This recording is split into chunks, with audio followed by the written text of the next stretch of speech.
The end of chapter 9, after everything that we read, what Aaron led us through, after the locust, after all of these things, listen to how it ended. It ended with this. The rest of mankind who were not killed by these plagues did not repent of the works of their hands, nor give up worshipping demons and idols of gold and silver and bronze and stone and wood, which cannot see, hear, or walk. Nor did they repent of their murders and their sorceries, or their sexual immoralities or thefts. All the judgment in the world, all the evidence in the world, and people will still say, nah, there is no God. And they reject. And so God eventually says, have it your way. All right. The door is closed. There's no more time. There's no more opportunity to repent. This is what you've chosen. This is the bed you've made. Now you lie in it. Well, because people, you hear people talking about evidence. You hear people saying,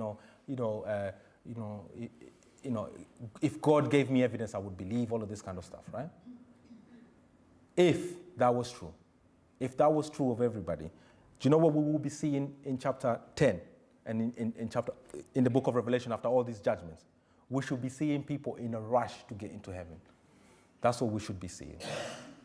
What we're seeing does not make any sense. Yesterday, at work, I was working early in the morning.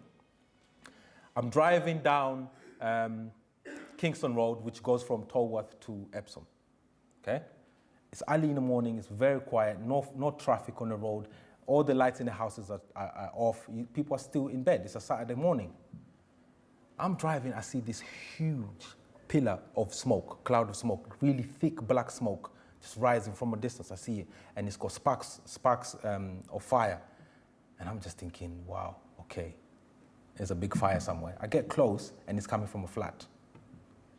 I park a bus stop next to it, and I'm looking at this scene, and I'm just thinking, this is so odd. You should expect right now to see all manner of chaos. There should be people screaming. The lights should be on. People should be running around. You should be hearing ambulances. Quiet. Nothing is happening.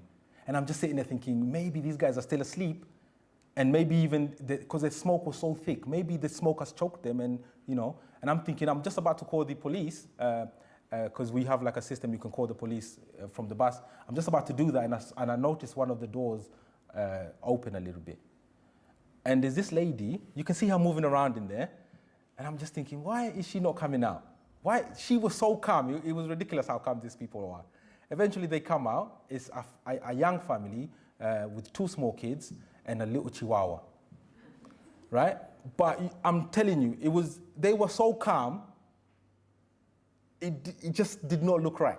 The guy went back in, came back with his bike helmet, went back in, came back with a little box for the chihuahua, little dog house.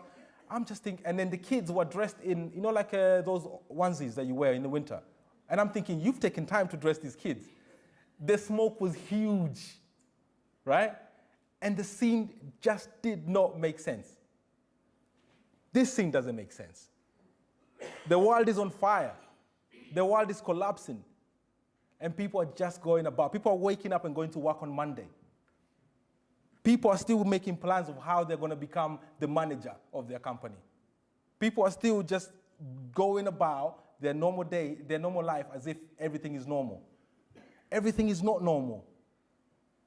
Everything is not normal. But people will reject God. And I'm sure they're so convinced in themselves that everything is normal. All of this will end. I'm sure there's great explanations at this time. God says, no more delay. It's like the story of Noah. When the door closed, the door closed. God says the door is about to close, and when it closed, and he tells you when it's going to happen. He says, in the day of the blowing of the 7th trumpet.